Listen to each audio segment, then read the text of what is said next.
చెప్పింది ఈ కేంద్ర ప్రభుత్వం సబ్సిడీని తీసుకుంటే పనికైతే మీరు కోటా తగ్గించుకోమని రాష్ట్ర ప్రభుత్వానికి అల్టిమేట్ చేసింది.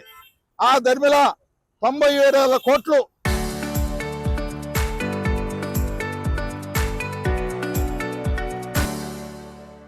ప్రభుత్వానికి వచ్చేదానికి 90,000 టన్నులు రాష్ట్ర ప్రభుత్వం తగ్గించుకొని 75% తీసుకుంటుంది. ఇది మోసపూరితమైన చర్య. ఈ ప్రభుత్వం గతంలో ఫ్రీగా ఉండే యూరియాని ప్రభుత్వం డబ్బుల కోసంగా ఆశపడి రైతుల్ని ఏదో పాలు చేస్తుంది. నిన్నటిదాకా కార్డు సిస్టమ్ పెట్టింది. కార్డు సిస్టానికి ఒప్పుకొని రైతులు క్యూలో నిలబడి తీసుకునే ధర్మిల ఈ రోజు మళ్ళీ యాప్ను తయారు చేసింది. యాప్ మ్యాచింగ్ చేసే దాంట్లో వ్యవసాయ కార్మికులు ఇతర భూమి లేని కొంతమంది కౌలుకు చేసే రైతులు చాలా ఇబ్బందులు పడుతున్నారు. ఈ సందర్భంలో అగ్రికల్చర్ ఆఫీసర్లు యాప్ని మ్యాప్ చేయటంలో అవకతవకలు చేసి 5గురికి పోతే ఒక్కరికి వస్తుంది. ఈ రైతులు ఏం చేయాలా? ఈ సందర్భంలో వేయకపోతే పంట చేతికి రాదు.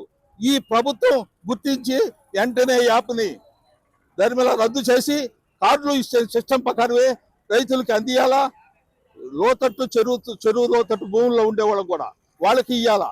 వ్యవసాయ కార్మికులు చెరువు బంజరు భూములు చేసుకుంటున్నారు, వాళ్ళకి ఇవ్వాలా. వాళ్ళకి అందరికీ ఇవ్వకుండా ఇదంతా మోసపూరితమైంది. చంద్రబాబు కేంద్రంలో బీజేపీ ప్రభుత్వం చెప్పిన విధానంగా ఈరోజు ఈ రాష్ట్ర ప్రభుత్వం డబ్బు కాసిపడి 1,000 కోట్లు తీసుకునే దానికోసంగా రైతులు మోసం చేసి రైతుల భూమిని అంతా కూడా పారిశ్రామికవేత్తలకి దారాదత్తం చేసే దానికోసంగా ఈ ప్రయత్నం చేస్తుంది.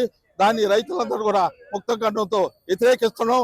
వెంటనే యాప్ను రద్దు చేసి కార్డు సిస్టమ్ పక్కనే రైతులకు యూరియా అందియాలని చెప్పి ఈ కార్యక్రమాన్ని చేయడం జరిగింది. రైతులకు ఇచ్చిన దాకా కూడా ఎకరాకు కూడా అరెకరాకు కూడా కట్టియటం లే.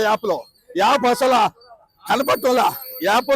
యాప్లోకి రావటం, యాప్లోకి అసలు ఎంటగాల.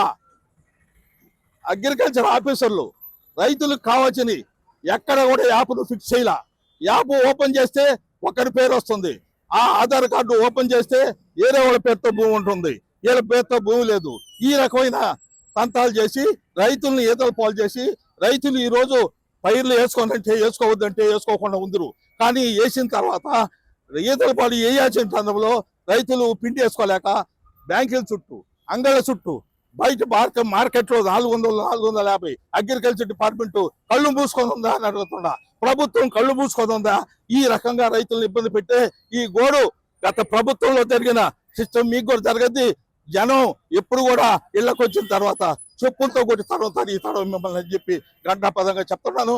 కరెక్ట్ గా ప్రభుత్వం వెంటనే సంబంధించి యాప్ని కట్ చేసి కార్డుల మీద సిస్టంతో ఇయ్యాలని చెప్పి రైతులకి ఆ రకంగా ఇవ్వకపోతే ఇది పెద్ద ఉధృతం చేసి మొత్తం కూడా జిల్లా వ్యాప్తంగా ఈ కార్యక్రమాన్ని రైతుల్ని ఇబ్బంది పెట్టే ప్రభుత్వాన్ని దింపేదానికి సిద్ధపడతామని చెప్పి ఒకసారి తెలియజేస్తూ సెలవు తీసుకుంటాం.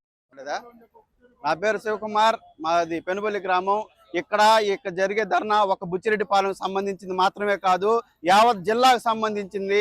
రైతుల్ని ఈ ప్రభుత్వం బలవంతపు సేద్యం చేయిస్తుంది. అంతకుముందు డిఏపి రేట్లు వేరుగా ఉండేది, ఇప్పుడు 14-35 రేట్లు వేరుగా ఉండేది. ఒక్కసారిగా రేట్లు పెంచి రైతుల ద్వారా దుక్కుపిండ్లు కొనుక్కొని కూడా చేసి, అదే విధంగా ఇప్పుడు కార్డులకు మూడు యూరియా కట్లని మళ్ళీ ఇప్పుడు యాప్ల ద్వారా యూరియా కట్లను పెట్టి రైతులను దగా చేస్తుంది. రైతుల పట్ల ఇంత వివక్ష చూపిస్తున్న ప్రభుత్వం, రైతుల పట్ల ఇంత చూపిస్తున్న వివక్షతని మేము తీవ్రంగా ఖండిస్తున్నాము. ప్రతి ఒక్కరికి రైతులకు అందుబాటులో యూరియా ఉండాలని మేము కోరుకుంటున్నాము. రైతులకి అందుబాటులో యూరియా రావాలి, వాళ్ళు కోరుకున్న కట్టలు రావాల్సిందిగా మేము కోరుకుంటూ ఈ ప్రభుత్వాన్ని హెచ్చరిస్తూ ప్రతి ఒక్కరికి యూరియా అందుబాటులో ఉండాలని మేము కోరుకుంటూ సెలవు తీసుకుంటున్నాం.